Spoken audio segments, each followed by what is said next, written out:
Isang mapagpalang araw mga kagimat. Ito na naman si Loy Agimat itito nagbabalik at mayroon na namang ipapakita sa inyo mga kagimat na aking hawak na kakaibang mga bato o mutya mga kagimat. At bago ko ito nakuha mga kagimat, mga bago ito. At sa hindi muna ako mag-umpisa, maraming salamat sa walang sawang nagkasubaybay sa aking munting channel, and big shout out na lang sa lahat-lahat. Ang ipapakita ko mga kagimat, ito ay mga nakuha ko sa bundok mga kagimat nung nagpunta kami sa bundok.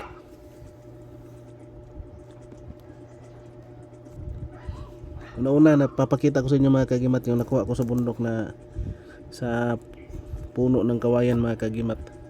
Yan o. Ito yung nakuha ko sa puno ng kawayan. Ito ay isang uri ng kawayan na nagiging bato na siya mga kagimat. Yung puno ng kawayan na yan o. May buko pa siya mga kagimat. Mapapansin natin yung kawayan, mayroon siyang buko. Pero kaibahan dito mga kagimat, nagiging bato na siya mga kagimat. Yan o. Yan ang ano niya. Wala siyang mga kagimat, wala ng butas. At nagiging bato na siya. Kawayan na nagiging bato na. Ito ay nakuha ko sa puno ng kawayan mga kagimat. Yan o. May buko pa siya mga kagimat. Yan. Yan mga kagimat, yung bago kong na kuha sa bundok mga kagimat. Kawayan na nagiging bato. At pangalawa mga kagimat, to yung ngipin ng kidlat. Yan mga kagimat. Ngipin ng kidlat, ito nakabaon sa anyog. Putol siya mga kagimat. Yan o. Yan. Yang ano niya mga kagimat o. At maitim siya mga kagimat. Yan. Makintab. Yan mga kagimat. At mamaya i-testing natin sa magnet kung magnet ba yan mga kagimat. At ito yung pangatlo ko mga kagimat. Yung posible naman mayroong bayuko sa bundok mga kagimat. Yan o. Bayuko ito. Yung mata ng isang malaking shell. Bayuko. Yan mga kagimat o. Kita pa yung grano nakaikot. Yan mga kagimat. Yan o. Pero nagiging bato na yan mga kagimat. Yan o. Bato na. At sa bundok ko ito nakuha mga kagimat. Taka ako bakit mayroong ganito sa bundok. Kalaki ng bayuko.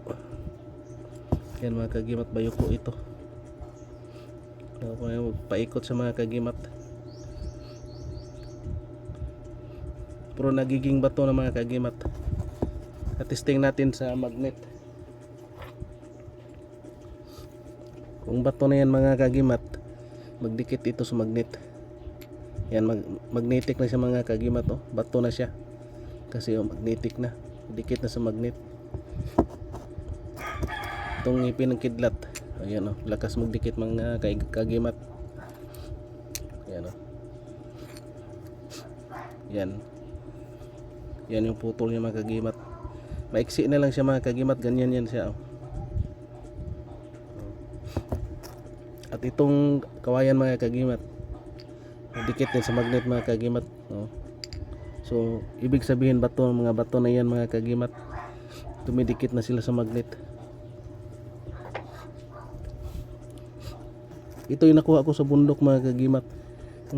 Ito mutya ng kawayan na nagiging bato. Ito napakaganda talaga mga kagimat. Sa ibabad lang sa tubig mga kagimat. Kung mayroon kang negosyo mga kagimat. At kahit wala mga kagimat, ibabad mo lang ito mga kagimat. Inumin mo yung tubig. Ay napakaganda talaga mga kagimat ng kawayan na nagiging bato. At itong ngipin ng kidlat mga kagimat ay pang protection mga kagimat. Yan.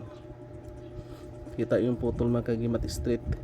At hindi gawa ng ano yan mga kagimat. Yan o.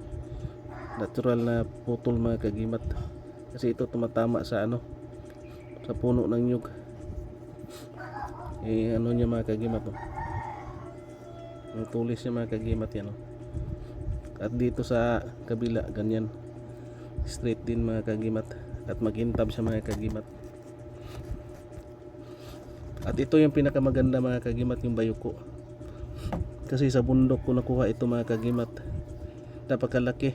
Siguro ibig sabihin nito mayroong malaking shell na malaki yung kanyang bayuko, kasi ang laki, parang piso na Jose Rizal yung kalaki or malaki pa yan. Tapos mayroon siyang grano na paikot mga kagimat, at nagiging bato na.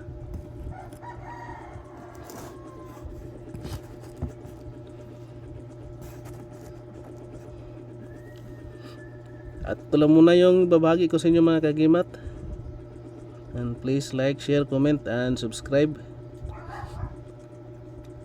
And thank you for watching, and God bless ating lahat mga kagimat.